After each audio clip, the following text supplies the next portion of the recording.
ഭദ്രൻ്റെ രണ്ടാം കെട്ട്. രചനാ സംഭാഷണം മൈഥിലി മിത്ര. ഭാഗം 2. ഭദ്ര. കുളിയും കഴിഞ്ഞ് സന്ധ്യയോടെ പുറത്തേക്കിറങ്ങാൻ തുടങ്ങുമ്പോഴാണ് പിന്നിൽ നിന്നും അമ്മയുടെ വിളി അവൻ കേട്ടത്. ചോദ്യഭാവത്തോടെ ലക്ഷ്മിയുടെ നേർക്ക് തിരിഞ്ഞു നിന്നവൻ. കോവിലേക്കാണെങ്കിൽ നാളത്തേക്കുള്ള മൃത്യുഞ്ജയ ഹോമത്തിന് പേര് ബുക്ക് ചെയ്തിട്ട് വരണേ.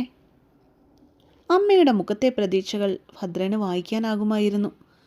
തനിക്ക് വേണ്ടിയാണ് ഈ പൂജയും വഴിപാടുമൊക്കെ. തൻ്റെ നല്ലൊരു ഭാവി ജീവിതത്തിനായി. ഇനി അതൊക്കെ തൻ്റെ ജീവിതത്തിൽ ഒരിക്കലും ഉണ്ടാവില്ലെന്ന് എങ്ങനെയാണ് അമ്മയെ പറഞ്ഞ് മനസ്സിലാക്കേണ്ടത്? ചെയ്യാം. അത്രയും പറഞ്ഞിട്ട് മുറ്റത്തേക്ക് ഇറങ്ങിയവൻ റോയൽ എൻഫീൽഡിൻ്റെ 350 മോഡൽ വണ്ടിയിലേക്ക് കയറി അതൊന്ന് ഇരമ്പിപ്പിച്ചിട്ട് ഭദ്രൻ തെക്കേ തൊടിയിലേക്കൊന്ന് നോക്കി. ഒരു സമ്മതം ചോദിക്കൽ. 3 വർഷങ്ങളായി പതിവുകളൊന്നും താൻ മുടക്കിയിട്ടില്ല. വണ്ടി മുരണ്ടുകൊണ്ട് മുന്നിലേക്ക് പാഞ്ഞപ്പോൾ അസ്ഥിത്തറയുടെ അരികിലായി പൂത്തു നിൽക്കുന്ന ചെമ്പകപ്പൂക്കളുടെ ഗന്ധം അവൻ്റെ മൂക്കിലേക്ക് അടിച്ചു കയറി. അവനൊന്നും മന്ദഹസിച്ചു ആ പഴയ ഓർമ്മകളിൽ. റോഡിലേക്ക് ഇറങ്ങിയപ്പോൾ തന്നെ കണ്ടു മംഗലശ്ശേരി തറവാട്ടിലെ ഇപ്പോഴത്തെ കാരണവരായ കൃഷ്ണൻ നായരെ. ആളിൻ്റെ മുഖത്തെ വേദനയുടെ കാരണം അറിയുന്നവനാൽ തന്നെ മൗനം പാലിച്ചവൻ. മുത്തശ്ശിയില്ലേ? വണ്ടി ആളിൻ്റെ മുമ്പിലൊന്ന് സ്ലോ ചെയ്തിട്ട് വെറുതെ ഒരു ലോഹ്യം ചോദിച്ചു. അകത്തുണ്ട്, കിടക്കുവാ. തീർത്ത് നിർവികാരമായ മറുപടി കിട്ടിയതും വെറുതെയെങ്കിലും ഒന്ന് പുഞ്ചിച്ചു കാട്ടി. 5 മിനിറ്റ് കഴിഞ്ഞപ്പോഴേക്കും അവൻ്റെ ബുള്ളറ്റ് ശിവകോവിലിന് പുറത്തെ ആൾത്തറയിലേക്ക് എത്തിക്കഴിഞ്ഞിരുന്നു. വണ്ടി ഓഫ് ചെയ്ത് ചാവിയുമായി അവൻ അതിൽ നിന്നും ഇറങ്ങി. ഷർട്ടിൻ്റെ ബട്ടണുകൾ അഴിച്ച് അതൂരി ഇടത്തെ തോളിലേക്കിട്ടു. ഭക്തിയോടെ പടികൾ കയറി ക്ഷേത്രത്തിനുള്ളിലേക്ക് ചെന്നപ്പോഴേക്കും സന്ധ്യാദീപാരാധനയ്ക്കുള്ള സമയമായി കഴിഞ്ഞിരുന്നു. കണിയാപുരം കരയിലെ തന്നെ വലിയ അമ്പലമായതിനാൽ എപ്പോഴും തൊഴാനായി ഒരുപാട് പേരുണ്ടാവും.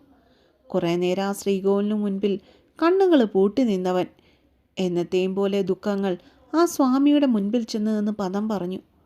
കുറേ കഴിഞ്ഞപ്പോഴേക്കും നട തുറന്നു. അലങ്കാരത്തിൽ കുളിച്ച ശിവലിംഗത്തെ ഒട്ടൊരു ഭക്തിയോടെ വണങ്ങിയവൻ. ഭദ്ര, അമ്പലത്തിലെ ഉത്സവം അടുക്കാറായി. നീയൊന്ന് ഉഷാറായാൽ മാത്രമേ ഒക്കത്തിനൊരു നീക്കുപോക്കുണ്ടാവൂ.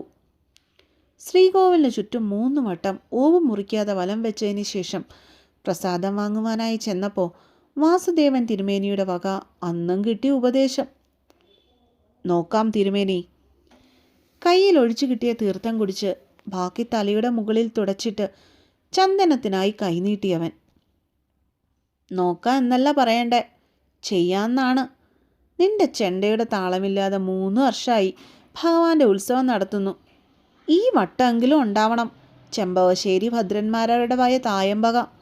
അത് കേൾക്കാനേ കണിയാപുരം ഗ്രാമം തന്നെ നിന്നെ കാത്തിരിക്കുന്നുണ്ട് കുഞ്ഞേ. അത് കേട്ടതും ഭദ്രനൊന്ന് ചിരിച്ചു. വേദന നിറഞ്ഞൊരു ചിരി. കൊട്ടുപടിച്ച അന്ന് തൊട്ട് ദേവന് താനായിരുന്നു ഇടക്ക് കൊട്ടിക്കൊണ്ടിരുന്നത്.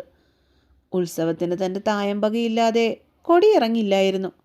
ശീവേലിയുടെ പാണികൊട്ടൽ പോലും തൻ്റെ കൈകൊണ്ടായിരുന്നു. അച്ഛനും കൂടും.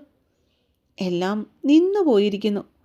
വന്ദനയുടെ മരണശേഷം ചെണ്ടയിൽ തൊട്ടിട്ടില്ല താൻ. കഴിഞ്ഞ 3 വർഷങ്ങൾ ഒരുപാട് താൻ മാറിയിരിക്കുന്നു. ഭദ്രന്മാരാര് മറ്റാരോ ആയി മാറിയിരിക്കുന്നു. കഴിഞ്ഞെല്ലാം മറക്കണം മോനെ. ഭഗവാൻ ഒന്നും കാണാതെ ഒരാൾക്കും ദുഃഖം നൽകില്ല. നിനക്കേ ഇനിയും ജീവിതമുണ്ട്. ലക്ഷ്മിയുടെ സങ്കടം കാണാതെ പോവരുത് നീ. അത്രയും പറഞ്ഞുകൊണ്ട് തളികയിലിരുന്ന ചന്ദനം ഒരു കൂവളത്തിലയോടൊപ്പം അവൻ്റെ വലത്തെ ഉള്ളംകൈയിലേക്ക് ഇട്ടുകൊടുത്തു വാസുദേവൻ തിരുമേനി. ചന്ദനക്കുറി തിരുനെറ്റിയിൽ തൊട്ടിട്ട് കൂവളത്തില ഷർട്ടിൻ്റെ പോക്കറ്റിലേക്കായി ഭദ്രമായി സൂക്ഷിച്ചു വെച്ചവൻ. എന്തിനോ വേണ്ടി. ഒരു പുതിയ തുടക്കത്തിൻ്റെ ആദ്യപടി എന്നോണം തൻ്റെ ഭക്തനെ അനുഗ്രഹിക്കുകയായിരുന്നു ശ്രീകോവിലിലെ സ്വാമി. അപ്പോൾ ശ്രീകോവിലിന് മുന്നിൽ ആജ്ഞാനുവർത്തിയായി ഇരിപ്പുറപ്പിച്ച നന്ദികേശൻ്റെ കണ്ണുകൾ തൻ്റെ ഭഗവാന്റെ മനസ്സിലിരിപ്പറിഞ്ഞവെന്നവണ്ണം കൊമ്പ് കുലുക്കി സമ്മതം അറിയിച്ചു. എനിക്ക് സമ്മതാണ് മമ്മ. നാട്ടിലേക്ക് പോകാൻ നമുക്ക്. വിമലയോട് അങ്ങനെ പറയുമ്പോഴും ഉള്ളിലൊരു ശൂന്യതയായിരുന്നു അവൾക്ക്. മമ്മി എന്താ ഒന്നും മിണ്ടാത്തേ? താൻ പറഞ്ഞത് കേട്ടിട്ടും മൗനമായി കട്ടിലിൽ കൂനിക്കൂടിയിരിക്കുന്ന അവരെ പാർവതി തട്ടി വിളിച്ചു. പോകാം മോളെ, ഇത്രയും പെട്ടെന്ന് ഇവിടുന്ന് പോകണം നമുക്ക്. ആദ്യം കിട്ടണ ഫ്ലൈറ്റ് തന്നെ ബുക്ക് ചെയ്തോ. എന്തെങ്കിലും എടുക്കാനുണ്ടെങ്കിൽ രാത്രി തന്നെ പാക്ക് ചെയ്ത് വെച്ചേക്ക്. മകളുടെ മുഖത്തേക്ക് നോക്കി ഇത്രയും പറഞ്ഞിട്ട് അവർ ബെഡിൽ നിന്നും വേഗം എഴുന്നേറ്റു. രാവിലെ 10 മണിക്കുള്ള ഫ്ലൈറ്റ് ബുക്ക് ചെയ്തിട്ടുണ്ട്. 9 മണിയാകുമ്പോഴേലും നമ്മൾ ഇവിടുന്ന് ഇറങ്ങണം. അത് പറയുമ്പോൾ മാത്രം പാറുവിൻ്റെ കണ്ണുകൾ നിറഞ്ഞൊഴുകാതിരിക്കുവാൻ അവൾ പ്രത്യേകം ശ്രദ്ധിച്ചു. ഒന്ന് മൂളിയിട്ട് ട്രോളി ബാഗിൽ സാധനങ്ങൾ ഓരോന്നും വേഗത്തിൽ അടുക്കി വയ്ക്കുവാനായി തുടങ്ങിയവർ. ഗുഡ് നൈറ്റ് മമ്മ. കുറച്ചു നേരം അവരുടെ അടുക്കും പെറുക്കും നോക്കി നിന്നിട്ട് വേഗം തന്നെ മുറിവിട്ടിറങ്ങി പാർവതി. അവൾക്കൊന്ന് കരയുവാൻ തോന്നി, അതും ഉച്ചത്തിൽ. ജനിച്ചു വളർന്ന വീട് വിട്ട് മറ്റൊരു ദേശത്തേക്ക് പറിച്ചു നടേണ്ടി വന്ന അവസ്ഥ അവളെ അത്രത്തോളം സങ്കടത്തിലാഴ്ത്തിയിരുന്നു. പാറു മുറിയിലേക്ക് കയറി വാതിൽ കുറ്റിയിട്ടു. പാക്ക് ചെയ്തു വച്ചിരിക്കുന്ന ബാഗുകൾ ബെഡിൽ നിന്ന് എടുത്ത് താഴേക്ക് വെച്ചു.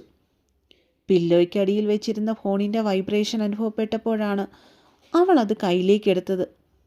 ഡിസ്പ്ലേയിൽ തെളിയുന്ന പേര് കണ്ടപ്പോൾ ഉള്ളിലടക്കി വെച്ചിരിക്കുന്ന സങ്കടങ്ങൾ ഒരേങ്ങലടിയോടെ പാർവതിയിൽ നിന്നും പുറത്തേക്ക് തെറിച്ചു.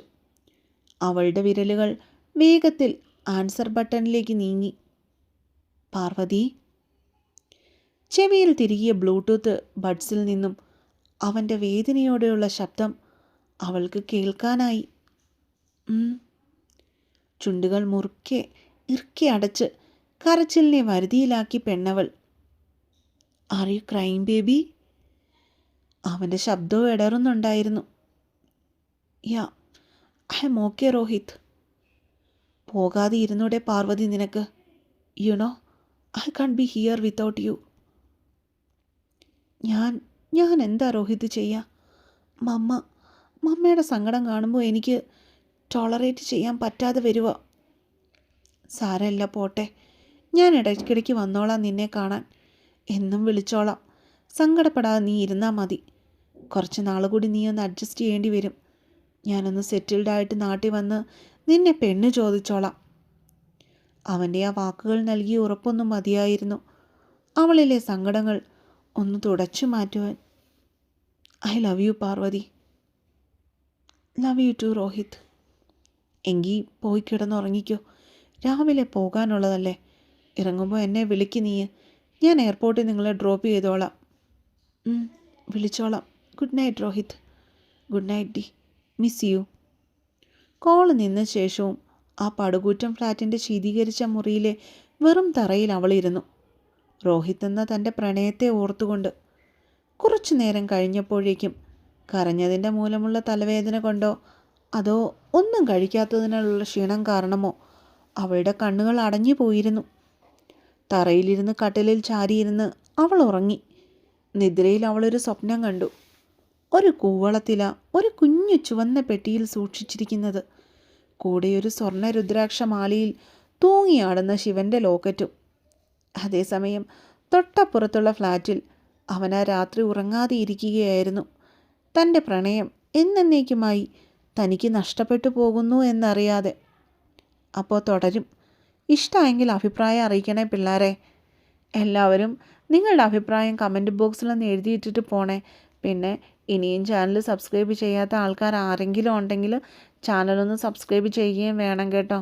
അപ്പോൾ അടുത്ത പാട്ടുമായിട്ട് നാളെ വരാം. നിങ്ങൾക്ക് ഇഷ്ടമായി എന്ന് അറിഞ്ഞാൽ മാത്രമേ ഞാൻ ഫാസ്റ്റായിട്ട് അടുത്ത പാട്ടുകൾ ഓരോന്നും ദിവസവും പോസ്റ്റ് ചെയ്യുകയുള്ളൂ കേട്ടോ. അപ്പോൾ ബൈ.